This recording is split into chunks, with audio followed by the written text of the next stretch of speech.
I think you mentioned marriage.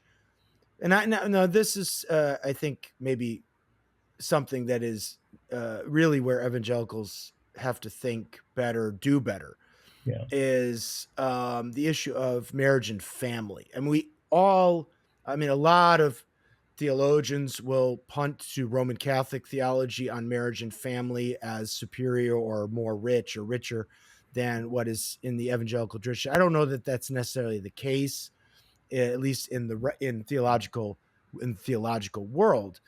But I wonder too if the ecclesial structures and institutional forms of Roman Catholicism or Eastern Orthodoxy and the sacrament, like this strong sense of the sacrament of marriage, is also, and I would say this would be a good reason actually for a young man to want to gravitate in that direction, because if you do sense that marriage has become or has devolved into nothing more than a contract based on mutual, a prolonged agreeable union, but then once there's a disagreement or once there's emotional fallout, that this contract can be dissolved or something like this. So I don't think that's the case in the evangelical churches I've been. I think that they all have a high view of marriage, but there So may be something there. this is where I think the difference is, and I think we need to learn something from it. When I talk to conservative, strong Catholics and Orthodox people, they have a posture when it comes to marriage. The state recognizes the marriage of the church conducts, whereas with the Protestants, it's the other way around, it seems like. State conducts the marriage and we recognize it. We just do, some kind of ceremony at church and that's it. So there's that. So unless and until the church is involved in marriage and is able to counsel and is able to give a direction and an example and also maintain the structure, the hierarchy, if there is one in the church, like in the family, and how that is maintained, I think Catholic Church, in my opinion, and also the Orthodox Church, it offers something better when it comes to marriage. I'm not saying that we don't have theological explanation. Yeah, we do. It's just not being absolutely. When it comes to practice, we give into the cultural mood when it comes to divorce and things like that. Couple of things on this. First of all, Nancy Pearcey, in her book, The Toxic War on Masculinity, points out the fact that for men who are going to evangelical churches consistently, weekly or so, the incidence of divorce and things like that is very, very low. The incidence of abuse is very, very low. They tend to be more sacrificial, things like that. For men who occasionally attend evangelical churches, the CEO Christians, right? Christmas and Easter only. The guys who aren't truly devoted to their faith, they will tend to use like the submit verses almost as a club. And the incidence of divorce and fracturing are much higher.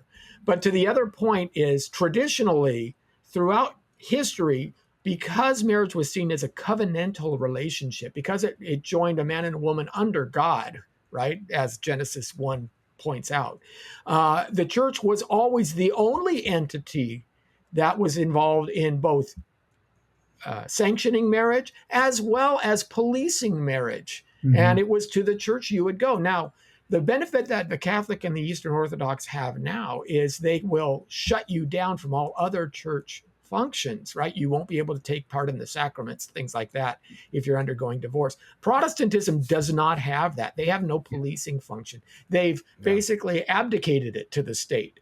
And I think, Tony, this is your point, that what's happened is we've let go of what is rightfully the call of the church and allowed the state to turn it into contract law as opposed to a covenant. That's right, Lenny. Now, I will say, I don't know that it is much better in the Roman Catholic Church. I think it's in the books. It's in the books. It's in conservative congregations, it would be. In conservatives, and that's the way it should be. I mean, I think the other thing, and maybe we'll finish up on this point with marriage, and I wrote an article on this. It's on the Substack about false images and the overlooking of evil. I named it something like that, where I did look at the statistics, and divorce is higher amongst the religious group that has the highest percentage of divorce amongst religious groups is evangelical Protestants, about 2 or 3% higher than Roman Catholics, and a little bit higher than that than Orthodox or religious Jews. Well, not evangelical Protestants, mainline Protestantism. No, it was evangelicals. It was they're actually mainline Protestants were not quite as bad off as evangelical Protestants, and I think now some of that had to do with economic factors, because evangelical Protestants also tend to be a lower middle class, and there'd be more stresses. Yeah, and we talked in another podcast about how do you classify what's evangelical and what's not. Right. So that's why Piercy's stats are very helpful. I mean, my point in that article was just to say something too. Back to the problem of feminism creeping into, if not the theology in the books, theology in practice, and what we hear on a regular basis, maybe from the pulpit, is, and this is something that J.P. Moreland pointed out when I was still at school. Not as wasn't a main feature of his work. And it's not like a philosophy of mind issue. But he did write a couple articles on this about the emphasis on what he called the soft attributes of God in a lot of our preaching and teaching, but to the de-emphasis, or just the not talking at all about God's justice, God's wrath, these more what we might construe as more masculine aspects of the deity, right? But you're always hearing about compassion, empathy, this and that, but to the neglect of what of these other attributes of God or even of Jesus. So Jesus is only gentle, Jesus meek and mild, who has compassion for the downtrodden and the poor, but he's never the one who asserts truth, who is critical. Takes a bullwhip into the temple, that kind of thing. Bullwhips, who goes after the Pharisees, and so on and so forth. And I think if you get a one-sided or lopsided view of God, of your theology proper, then that's going to have effects on your practice, right? And part of that, I think, has maybe been one theological factor in the equation of why marriage is not doing so great in the evangelical world right now, or at least could be doing much better.